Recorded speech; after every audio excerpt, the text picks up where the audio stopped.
when I fail an exam, or if I fail an exam, it's the teacher's fault. I think that was the statement. And you go to one side, yes, that's true. Another side of the room, no, that's not true. I'm responsible. Okay.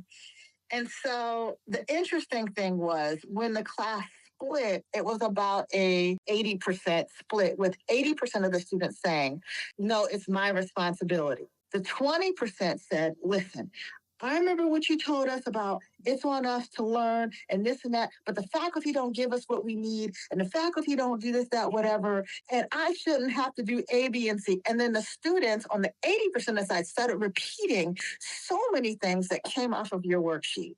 No, we have to be able to learn this. No, we don't have the study tools. Don't you? Then this is where you go to tutoring. And it was interesting watching them argue, because there were students that said, I used to believe that the faculty were responsible, but now I realize I've got to do this. I don't know how to learn. I caught myself memorizing alone as a strategy. And so it was cool to see. I began to see evidence just from how they were arguing. That was one of the most animated classes. How are you assessing your learning?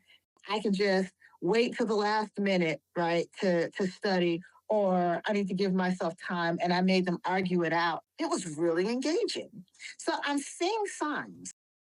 I'm so excited that you shared that, because first of all, I love the way you set that up by having them physically move to other sides of the room so they can visually see and then have that type of visceral debate. I think that's so powerful because I know you talked about growth mindset, but the real construct that they're grappling with is locus of control. Yes, that's exactly it. Yeah, so what they're sorting out for the first time is whether I have an internal or external locus of control. And as I say in my book, many high school students come to college with an external locus of control, which means they believe that success is highly dependent on the professors and they have little control over it. If I have a bad professor, then, oh, well, I'm just, going to do poorly. And if I do well, it's not because of my efforts, it's because of I had a good teacher, high school students will say, or college students, I had a good professor. Either way, that's not the best position we want students to be in.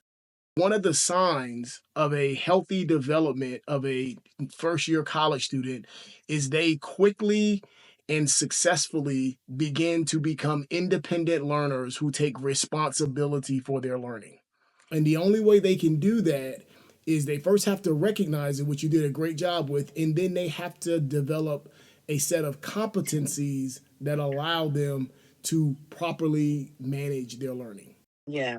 And once they do that, I mean, it's a game changer. They not only do well in their courses, they become the type of students that colleges want to brag about. They become the lifelong learners. They become the ones who don't just make good grades, but they experience what researchers call the joys of learning.